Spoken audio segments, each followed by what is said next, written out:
सीताराम हनुमान सीताराम हनुमान सीताराम हनुमान सीताराम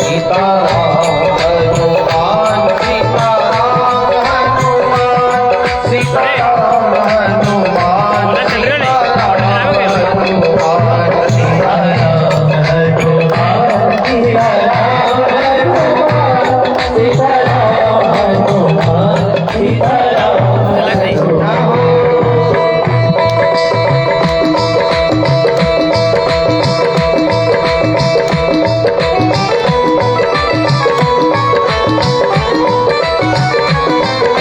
सीताराम हनुमान सीताराम हनुमान सीताराम हनुमान सीताराम हनुमान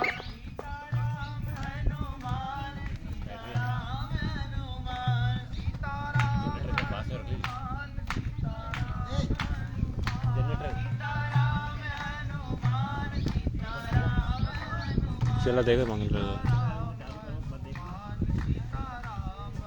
नहीं पास में रखवा चिल्ला करो पास में आवाज ज्यादा इसी बारी पहले दिन हवा ने जनरेटर में लाइट में बहुत दिक्कत है इसी वजह से जीवन चली बहुत दिक्कत आई आज भी लाइट ही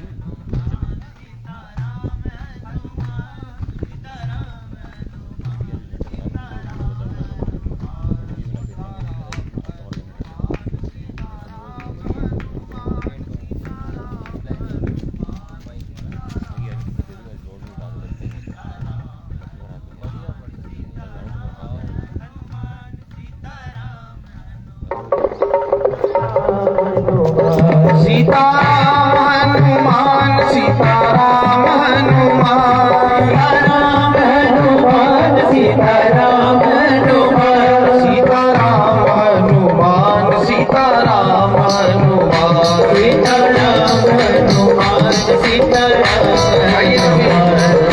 नमः शिवाय ओम नमः शिवाय हर हर भोले नमः शिवाय नमः शिवाय ओम नमः शिवाय हर हर भोले नमः शिवाय नमः शिवाय ओम नमः शिवाय हर हर भोले नमः शिवाय नमः शिवाय ओम नमः शिवाय हर हर भोले नमः शिवाय ओम नमः शिवाय ओम नमः शिवाय हर हर शिवाय ओम नमः शिवाय नमः शिवाय ओम नमः शिवाय नमः शिवाय ओम नमः शिवाय नमः शिवाय ओम नमः शिवाय हर हर भोले नमः शिवाय नमः शिवाय ओम नमः शिवाय हर हर भोले नमः शिवाय शिव हर भोले नमः शिवाय शिव हर भोले नमः शिवाय हर हर भोले नमः शिवाय हर भोले नमः शिवाय नमः पार्वती पतये हर हर हर महादेव शंभो हर हर नर्मदे परम मंगलमय परात्पर अकारण कारण करुणा वर्णालय भक्तवांशा स्वरूप सदा सर्वदा भक्तों पर दया करने वाले भगवान भूत भावन भोलेनाथ विश्वनाथ सर्वप्रथम मेरी परमाराध्या महाराज राजेश्वरी की चरणों में दंडवत कोटि कोटि प्रणाम करते उनसे निवेदन करते हैं आकर व्यासपीठ पर आसीन हम बच्चों पर दया दृष्टि बरसाएं नगर देवता, ग्राम देवता, स्थान देवता, वास्तु देवता सभी के चरणों में दंडवत कोटि कोटि प्रणाम करते हैं। उनसे निवेदन करते हैं आकर व्यासपीठ पर आसीन और बच्चों पर दया दृष्टि बरसाएं। समुपस्थित श्रोतागण, भक्तिमती माताएं, कुशल कूद में मदमस्त रहने वाले नौनिहाल बच्चे, आप सभी के हृदय में विराजमान भगवान श्री रामचंद्र, श्री सीता रामचंद्र जी प्रति स्वरूपा सिय राम मैं सब जग जानी, करऊं प्रणाम जोरी जुग पानी। श्री हनुमान जी महाराज के चरणों में दंडवत कोटि कोटि प्रणाम करते हैं। उनसे निवेदन करते आकर व्यासपीठ पर आसीन और बच्चों पर दया दृष्टि बरसाएं। आइए श्री रामायण रामचरितमानस की छत्र छाया में बैठकर आप और हम सब मिल करके मानव जीवन का सर्वोपरि, सर्वोत्कृष्ट, सर्वोत्तम और अति महत्वपूर्ण लाभ हम प्राप्त करने जा रहे हैं। नव दिवसीय श्री रामचरितमानस श्री राम कथा में हम सभी प्रवेश करें। आज कथा का प्रथम दिवस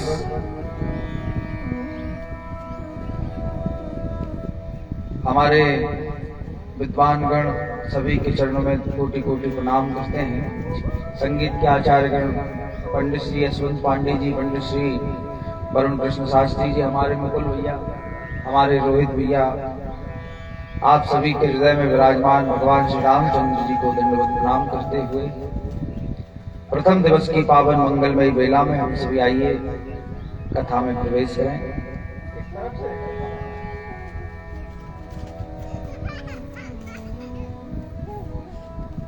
आइए हनुमान विराजिए, कथा कौमति अनुसार, प्रेम सहित गादी धरो, पधारिए पवन कुमार।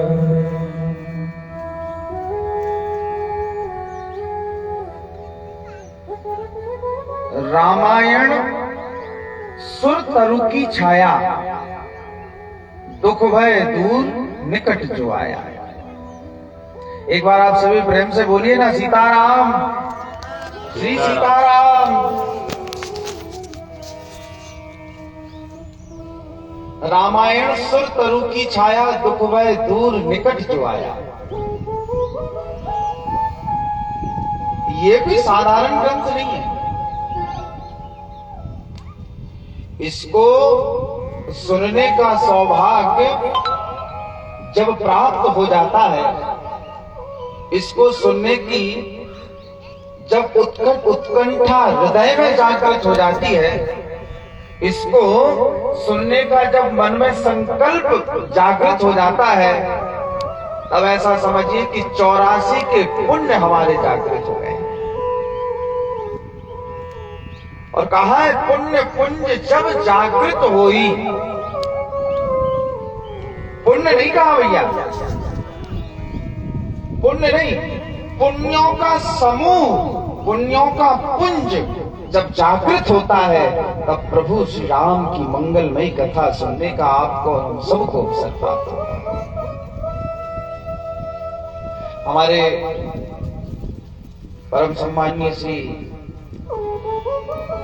डॉक्टर श्री हरिओम दांगी जी, सनोत श्री शिवनारायण दांगी जी, परम सम्माननीय हमारे नवनीत भैया, हमारे ऋषि भैया एवं समस्त दांगी परिवार,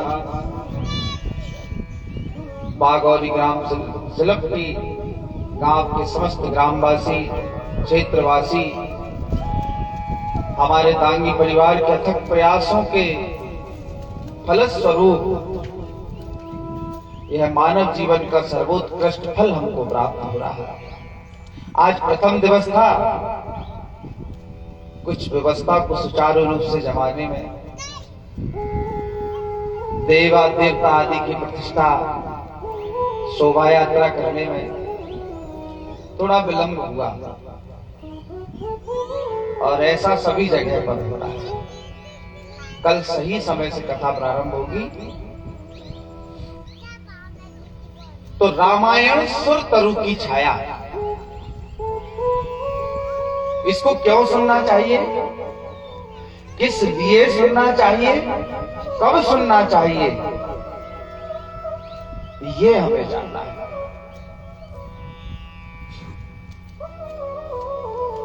क्योंकि श्री हरि ईश धी सुमरो तुलसीदास, करत गोपाल महात्म श्री रामायण सुखदास। श्री रामचरितमानस भाषा ग्रंथ नहीं भैया। श्री रामचरितमानस कोई साधारण हिंदी का ग्रंथ नहीं। श्री रामचरितमानस कोई साधारण पुस्तक नहीं। ये साक्षात वेदों की ऋचाओं को भाषा रूप में प्रस्तुत किया है गोस्वामी ने। एक एक पंक्ति में वेद की ऋचाएं। ब्राह्मण देवता यदि मंत्र बोले, हिरण्यगर्भः समवर्तताग्रे भूतस्य जातः पतिरेक आसीत् सदाधार पृथ्वीं ध्यामुतैमां कस्मै देवाय हविका विधेम। इसको समझने में हमारी खोपड़ी सामर्थ्यवान नहीं है। इसको समझने में हम थोड़े अटपटा जाएंगे। समझ तो आ जाएगा कि ये मंत्र किस लिए बोला जा रहा है, पर उसी बात को श्री गोस्वामी तुलसीदास जी ने भाषा के रूप में कह दिया। क्योंकि कहा है आजन मात्रमपि येन सचेन किंचित्तम विधाय धिक्तम नरम पशु समम भुविहार रूपा।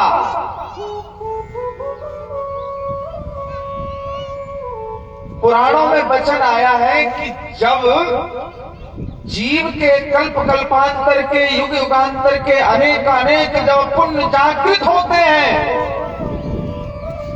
तब यह रसमयी, यह दिव्य कथा सुनने का आपको और हमको सौभाग्य प्राप्त होता है। इसीलिए भैया ये नव दिवसीय ये जो राम कथा का सत्र है, ये नव दिवसीय जो राम कथा है, ये बात आप निश्चित मानिए कि आप पूर्ण निष्ठा, पूर्ण श्रद्धा अपने आप को जागृत करके आप सुनिए और 90वें दिन आप देखिए कि आपके अंदर कितना परिवर्तन होगा।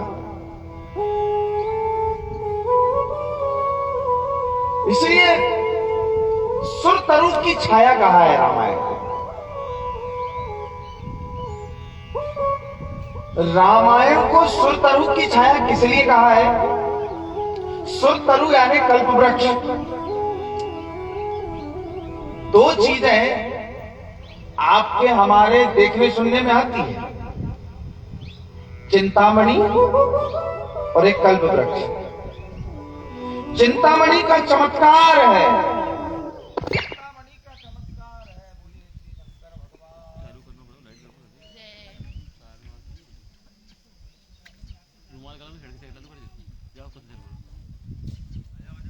देख लो एक बार, समझ लो नहीं तब आओ नहीं बोला है मैं ऐसी देखी है। चलो रुमाल गला में लीजिए रे, बता दो एक बार, चलो तुम देख लो। चला तो कैसे पड़ेगी और पहले पिछली बार भी बहुत दिक्कत थी।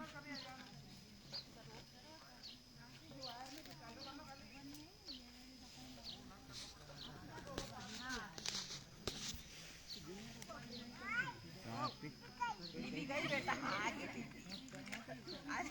आजा ना, दीदी आगे हो, आजा।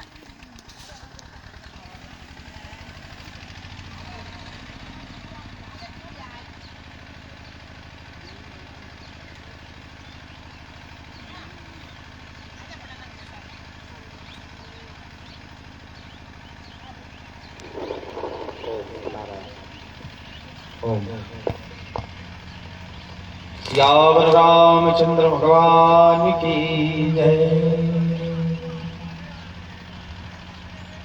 तो आपके और हमारे देखने सुनने में आता है और अनेक अनेक जगह हम श्रवण भी करते हैं कि दो वस्तुओं का बड़ा महत्व है। एक चिंतामणि, चिंतामणि का चमत्कार है, चिंतामणि का चमत्कार है कि उसके पास बैठकर उस चिंतामणि के सामने जो चिंतन किया जाए वह वस्तु वो प्रस्तुत कर देती है, उस वस्तु को हमारे सामने प्रकट कर देती है। और कल्प वृक्ष का चमत्कार है कि उस वृक्ष के नीचे बैठकर जिस वस्तु की कल्पना की जाए वह वस्तु को वो लाकर के प्रकट कर देता है। लेकिन भैया चिंतामणि और कल्प वृक्ष में भी वह सामर्थ्य नहीं है, चिंतामणि और कल्प वृक्ष में भी वह सामर्थ्य नहीं है कि आपको भगवान का साक्षात्कार, भगवत साक्षात्कार करा दे। यह सामर्थ्य तो श्री गुरुदेव भगवान की कृपा में, यह सामर्थ्य तो गुरुदेव भगवान के वाक्य में है, जो निकृष्ट से निकृष्ट जीव को भी भगवत प्राप्ति की ओर अग्रसर कर देता है। उनको कहा है गुरु। हम कहते हैं गुरुर् ब्रह्मा गुरुर्विष्णु गुरुर्देवो महेश्वरा गुरुर् साक्षात् परब्रह्म तस्मै श्री गुरुवे नमः। क्यों कहते हैं? गुरु शिष्य को बनाता भी है। और गुरु कौन है? गुरु कुम्हार शिष्य कुंभ है। गुरु जी कुम्हार है, शिष्य कुंभ है। और उस कुंभ को बनाने के लिए गुरु को थोड़ी मारपीट भी करनी पड़ती है। पर अब भैया अंतर हाथ सहाय दे और बाहर मारे जो। गुरु कुम्हार शिष्य कुंभ है, घड़ी घड़ी काटे जो। अंतर हाथ सहाय दे और बाहर मारे चोट। सदगुरु वचन वेद विश्वासा। गुरु के जो वचन है, गुरु के जो वाक्य है, उन वचनों पर यदि कोई पूर्ण श्रद्धा, पूर्ण निष्ठा से अगर कोई बढ़ जाए तो उसे भगवत प्राप्ति निश्चित है। ऐसे ही रामचरितमानस को जगत गुरु शिव ने इसकी रचना की है। जगत गुरु शिव ने इसको कहा है और जगत माता पार्वती ने इसको सुना है। अब ऐसा नहीं है कि कथा को केवल पंडाल तक ही सीमित किया जाए। नहीं, इस कथा को हृदयंगम करना है। इस कथा को अपने हिये में बिठाना है। कलिमल हरण विषय रस भी की, सुभग सिंगार मुक्ति जुगती की। ये मुक्ति की जुगती बताने के लिए गोस्वामी तुलसीदास ने इस कथा को, पूज्य बाबा ने इस कथा को हमारे बीच में सरल रूप में प्रस्तुत किया है। इसलिए कलिमल हरण विषय रस भी की। कलयुग के कलमश को हरण करने वाली, कलयुग के कलमश के, कलयुग की पाप ताप संताप को मिटाने वाली यह श्री रामचरितमानस की यह पंक्ति पंक्ति में राम जी जिसमें विराजमान है, वे राम जी कथा के रूप में आज आपके ग्राम में पधार गए। गंगा स्नान करने के लिए जाइए, नर्मदा स्नान करने के लिए जाइए, सरयू स्नान करने के लिए जाइए, तो आपको वहां जाना पड़ेगा। गंगा, जमुना, सरस्वती आदि नदियों में स्नान करने के लिए आपको जाना पड़ेगा। पर भैया रामचरितमानस, राम कथा रूपी गंगा तो गांव गांव में सबको स्नान कराने के लिए आती है। इसलिए है कथा पुण्यदायिनी, पवित्र है।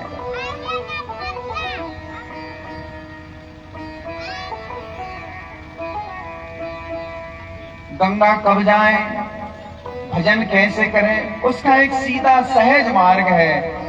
एक भक्त ने गाया है, आओ आप और हम सब मिलकर के गाए। 3 बार भोजन भजन एक बार, 3 बार भोजन भजन एक बार, उसमें भी आते हैं झंझट हजार। 3 बार भजन एक बार उसमें भी आते हैं झंझट हजार। 3 बार भोजन भजन एक बार। 3 बार भोजन भजन एक बार उसमें भी आते हैं झंझट हजार। उसमें भी आते हैं झंझट हजार। जय हो, सभी ताली बजाकर गाइए। हरि बोल।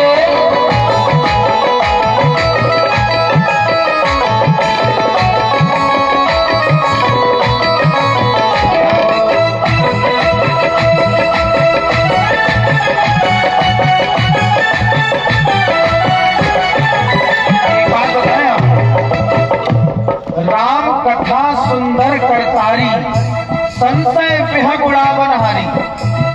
ताली बजाने से पाप रूपी पक्षी उड़ जाता है। किसी ने पूछा फिर वो उड़ के जाता कहाँ है, तो उन्होंने कहा कि पाप रूपी पक्षी ताली बजाने से उड़ तो जाता है, पर उसके पास जाकर बैठ जाता है जो राम जी के भजन में, राम जी की कथा में ताली नहीं बजाता।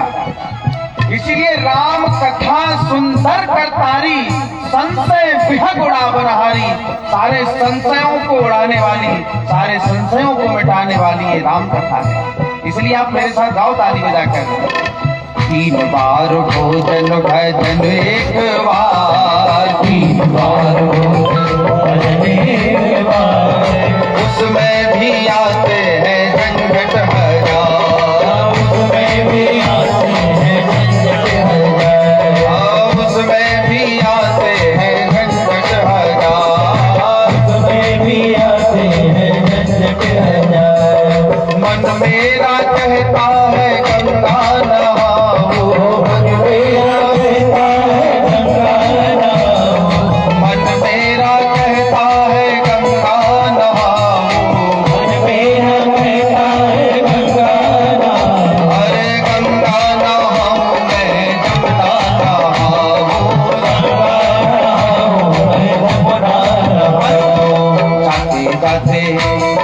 जाते जाते रस्ते में आ गया बुखार। जाते जाते रस्ते में आ गया बुखार। अरे उसमें भी आते हैं झंझट हजार। उसमें भी आते हैं झंझट हजार। 3 बार भोजन भजन एक बार। 3 बार भजन एक बार उसमें भी आते हैं झंझट हजार। उसमें भी आते हैं झंझट हजार।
वृक्ष की छत्र छाया में आ जाता है। जो एक बार कथा रूपी गंगा में जो नहा लेता है, उसके पाप ताप संताप तीनों का समझ जाता है।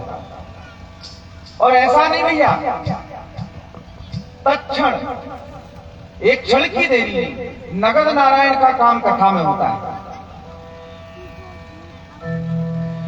श्रीमद् भागवते महामुनि कृते किंबा परैरीश्वरा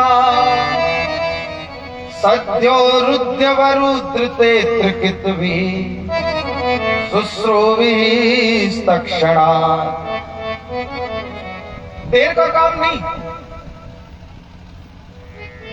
कर्णरंध्रेण श्रवणात्, इसको, इस कथा को जो सुनता है, इस कथा को जो सुन लेता है, अपने कर्ण के माध्यम से बार बार इस कथा को पी लेता है। मुहुर्हो रसिका भुवि भावुका, एक बार नहीं, कथा वही है जिस कथा को बार बार कहते सुनते गाते हम सब चले आ रहे हैं। इस कथा को बार बार कहते सुनते आप और हम सब चले आ रहे हैं। उस कथा को बार बार पियो,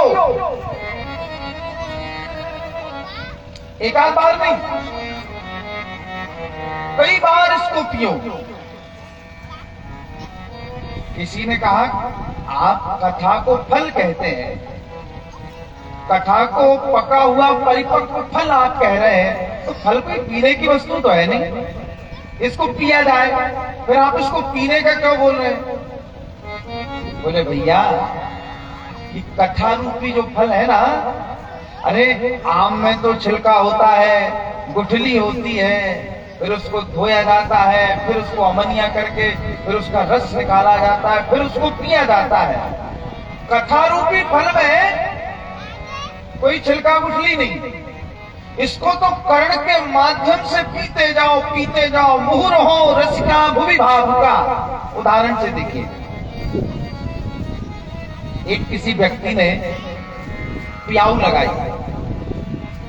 अब प्याऊ लगा करके उसने कहा कि बाबूजी जल पी लीजिए। अब दिक्कत यह है कि आपको प्यास नहीं लगी, आपको प्यास नहीं लगी। जब आपको प्यास नहीं लगी तब आप उस पानी को पीने के बहाने कुतर्क करेंगे। आपने पूछा कहां से लाए वो पानी? बाबूजी कुआं से लाया। छान के भरा है? बाबूजी बिल्कुल छान के, एकदम सूती कपड़े से छान के मैंने भरा है, बिल्कुल शीतल जल है, आप पियो तो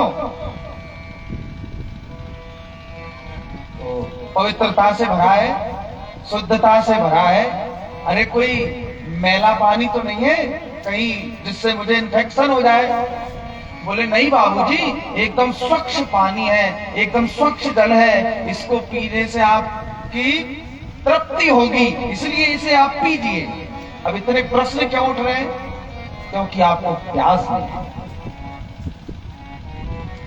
जब जीव को कथा की प्यास लगती है तो वो कुतर्क नहीं करता भैया, उसके पास फिर कुतर्क नहीं रहता। अगर वही पानी आपको रेगिस्तान की रेत में मिल जाए तो फिर आप प्रश्न करोगे छान के भरा कि धो के भरा, ताजा भरा कि बासा भरा। उस समय तो केवल यही रहेगा कि प्राण बचाने के लिए बस जल मिल जाएगा। उस समय तो केवल ये मन में होगा कि जैसा भी मिले प्राण बच जाए, जल मिल जाए। लेकिन ये कथा रूपी जो फल है, कथा रूपी जो रस है, मुहुर्हो रसिका भुवि भावुका, हर कोई नहीं पी सकता इसको। व्यास जी महाराज कथा सुनाते हैं तो वो ये नहीं कहते कि सब आओ, उन्होंने कुछ लोगों को नियुक्त कर दिया कि ये लोग कथा सुनने आए। कौन कौन? बोले निगम कल्प तरोर गलितम फलम सुख मुखाद अमृत द्रव संयुतम पिबत भागवतम रसमालयम हो रसिका भुवि भावुका।